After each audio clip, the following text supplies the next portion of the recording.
안녕하세요. 오늘은 문재인 괴뢰 독재 정권의 역대급 공작 선거 고발 제2탄입니다. 이 영상은 특별히 독자 여러분이 자주 심호흡을 하시면서 반드시 끝까지 보셔야 합니다. 중간에 끊거나 빠져나가신다면 여러분은 전개되는 사건과 사실에 대해 냉철한 판단을 하실 수가 없습니다. 가능하다면 방해를 받지 않는 서재와 같은 조용한 방에서 초감각을 총동원하여 시청하여 주시기 바랍니다. 저희 방송은 광고나 후원을 요구하지 않는 순수 예국 방송이기 때문입니다. 이번 총선 전에 저희가 조선족 고발 제2탄 대한민국 끝났다 에서도 이미 방송하였듯이 중국 공산당 시진핑이 배후 조종하는 천만 조선족 홍위병과 북한의 통일전 선부 그리고 남한 내내 고정 간첩들과 민노총과 같은 프론 조직들이 알프스 산맥과 같은 거대한 파르텔과 커넥션을 이루어 조작했던 대규모 선거 공작이라는 사실을 아시게 된다면 피껏 솟하여 여러분은 바로 졸도하실지도 모릅니다. 졸도하시기 전에 구독, 좋아요, 알림 설정을 하신다면 여러분의 졸도 확률을 4.4444% 정도 낮추어주는 행운을 가져다 줄 것입니다. 공작선거의 이유 첫째, 아시다시피 문재인은 민노총을 등에 업고 대통령이 된 사람입니다. 그러니까 대한민국의 대통령이라는 사람이 민노총의 꼬붕인 셈인데 민노총의 배후에는 북해의 통일전 선부가 있습니다. 그림을 보니 대충 감이 오시죠?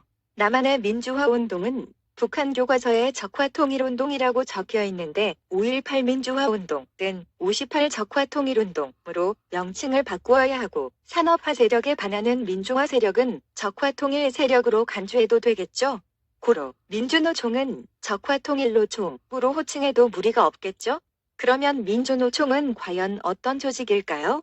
민노총은 전국적으로 100만 명이 넘는 인원이 가입한 거대 조직으로 강성노조로 유명한 철도노조와 건설노조, 운송노조, 금속노조 등의 기업체 노조를 비롯하여 2020년 4월 1일 설립된 전국대학교 교수노조, 교직원노조, 변호사노조, 의사노조, 법원노조, 국회 사무처 노조도 있습니다. 목사노조와 스님노조도 있습니다. 시발. 이 새끼들 적화통일되면 지주들과 함께 제일 총살당할 새끼들입니다. 공산당은 지식인과 종교인들을 제일 싫어하거든요. 이러다가 대한민국의 전엄조, 즉 전국 엄마 노동조합도 생기겠습니다. 전엄조가 생긴다면 그들은 누구에게 저항할까요? 남편과 아이들일까요? 그러면 전남조도 생기겠네요. 전국 남편 노동조합 말입니다. 아무튼 이들은 모두 민주노총 산하의 조직일 가능성이 100%입니다. 이들은 대한민국의 고혈을 빨아먹으면서 북의 지령을 받아서 자유 대한민국을 파괴하는 악성 종양들이자 기생충들입니다. 본론에 들어가기 전에 다행히 한국에는 판검사 노조는 없습니다. 그러니까 문재인이가 공수처 만들어서 판검사들을 조지려고 하는 겁니다. 프랑스에는 판검사 노조가 있습니다. 프랑스가 개판 국가라는 사실은 잘 아시죠? 영국의 대처가 위대한 이유는 초강성 노조들을 박살내 버렸기 때문입니다. 한국의 경찰 노조는 현재 찬반 논쟁 중입니다. 그런데 놀라운 사실은 이번 총선에 개입한 노조들이 있었습니다. 궁금하시죠? 궁금하면 끝까지 봐주세요. 거리의 선거 추적팀 애국 우파들이 관외 투표함을 추적하던 중에 수상한 사람이 있어서 당신 누구냐? 하니까 시민의 눈이라고 했다는데 알고 보니 우체국 직원이었다고 합니다. 이거 시민의 눈이 아니라 시민의 저이었네요. 영화 제목처럼 공공의 작입니다. 우체국 분류 과정에서의 선거 조작도 이미 밝혀졌네요. 공무원 노조와 민노총 선관위, 전국 집배원 노조들이 좌파단체와 결탁한 거대한 커넥션 선거 공작이었네요. 이런 정도라면 세월호 공작쯤이야. 누워서 한숨 쉬기 아니겠습니까? 국회 사무처 노조도 있는데 국민들이 중요한 사안에 대해 국회 청원을 하면 자주 삭제당했던 이유가 있었네요. 민노총의 회원 가입 조건이 2억 원이라니 기가 차네요. 회비를 10,000원만 잡아도 100만 명이면 1년에 100억 원인데 이 돈으로 다리를 건설하겠습니까? 기업을 만들어 일자리를 늘리겠습니까? 이낙연처럼 자식까지 제 밑에 집어넣어 귀족 세습노조 만드는 직분 아니겠습니까? 부패 김정일 시기 재편 감싸기가 70년 세습된 민노총 완조 아닙니까? 참나원, 원참나, 나원참. 이건 나라입니까? 이들은 그냥 두면 대한민국은 기필코 망하고야 맙니다. 노동자와 농민을 대변한다는 문재인 정부의 사람이 먼저다와 사람 중심 슬로건은 북한 헌법 제3조와 제8조에 나옵니다. 대충 감이 오시죠? 노조가 아닌 대한민국의 일반 국민들은 그냥 노예입니다.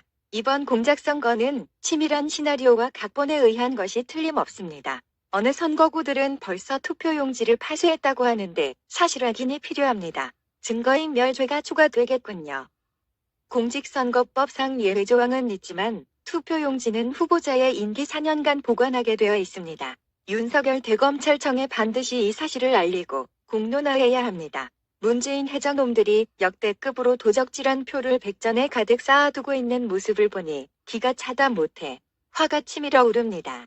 저놈들이 선거에 압도적으로 이겼다면서 왜 하나같이 표정이 밝지도 않고 큰 잔치를 벌이지도 않을까요?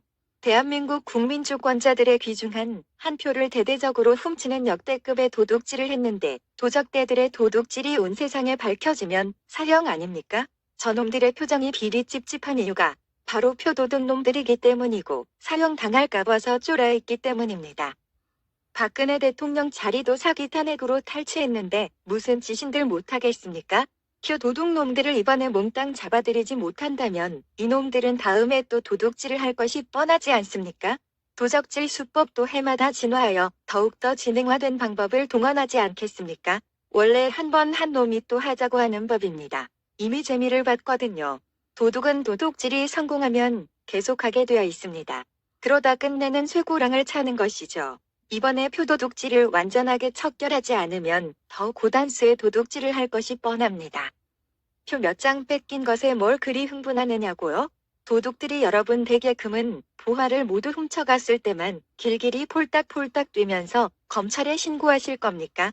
이런 공작선거로 나라가 망한다면 간첩을 못 잡아서 월남이라는 국가가 패망한 것과 같은 것 아닌가요? 실제로 내가 낸 국민 혈세를 직간접으로 도둑질하고 있으니 개인 재산 뺏기는 것과 같은 개념 아닙니까? 선거에 졌으니 깨끗하게 승복하고 아름다운 우파의 모습을 보여주자고요? 이런 우파 의원들과 국민들의 우둔한 자세, 각자는 승복 논리와 패배의식에 치가 떨립니다. 지난 총선에는 좌파들이 5% 정도로 살짝 공작해서 먹히니까 이번에는 10%로 상향하여 크게 대팅한 겁니다. 군대 가산점 3% 날려버리고 5.18 가산점 10% 늘려서 나라 망한 것과 같습니다. 결론적으로 가진 수단 방법을 가리지 않는 공작선거로 좌익들에게 30석 이상을 도둑질 당한 것입니다. 비례 22%와 11%의 차이에 답이 있습니다. 비약하여 300석 의석 전체를 부정선거하여 더불어공산당이 모두 차지한다 해도 기꺼이 승복하실 겁니까? 이런 면에서 옛날 박정희와 전두환은 정치적으로 참 너그러웠던 정치인들입니다. 김대중과 김영삼에게도 백그라운드에서 정치자금, 뒷돈을 대어 주었었죠. 그런데 문재인 이 새끼는 주둥이로는 공정, 평등, 정의를 외치면서 우파 정치인들에게는 일원 한 푼 안 줍니다. 저희 방송도 솔직히 손가락 빨면서 하고 있습니다. 손가락 빨면 그 맛이 무지무지 짭니다. 마지막으로 접전지 공작선거 분석입니다. 의심 가는 곳이 대가리 깎고 강상우파짓 했던 이현조인데 여러모로 많이 수상합니다. 군사장교 출신 김진태와 황교안은 쯔쯔. 투사보다는 목사 타입인데 좌우지간 수백 군데의 공작이 보이고 있지만 오세훈 고민정의 케이스만 보겠습니다. 한간의 스캔들과 소문으로는 국모라고도 불린다는데 뭐 문재인이 베갯머리 호흡을 같이 했거나 애틋해서 밀어줬겠지만 이게 덜미로 잡힌 겁니다. 대표 선수 이낙연 황교안 공작은 저리 가라 할 정도입니다. 덜미가 왜 잡혔는지는 여러분이 사전선거함 개표수와 사이로 당일 개표수를 보시고 판단해 주십시오. 무엇보다 부정선거를 뛰어넘은 대규모 공작선거를 획책하여 21세기 세계 10대 선진국 대한민국의 국격을 나락으로 떨어뜨리고 공산화 적화 통일의 길을 활짝 열고 있는 문소대가리와 더불어 공산당의 표도둑질을 그냥 두면 국민 주권이 망가지는 것은 물론 국가 패망은 불을 보듯 뻔한 일입니다. 얼마 전에 자살한 위장우파가 국회의원은 국민이 뽑지 않는다는 기묘한 유언을 남겼었죠. 죽기 직전에 남기는 유언은 일생에 압축된 진실이 숨어 있습니다. 더구나 그는 이명박에게 들러붙었던 라이트 우파 좌익 쪽의 인물이었습니다. 국회의원은 국민이 뽑지 않는다. 반드시 조작된다.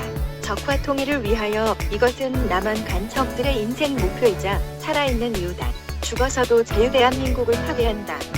이미 죽고 없는 적화의 유령, 김일성을 위하여.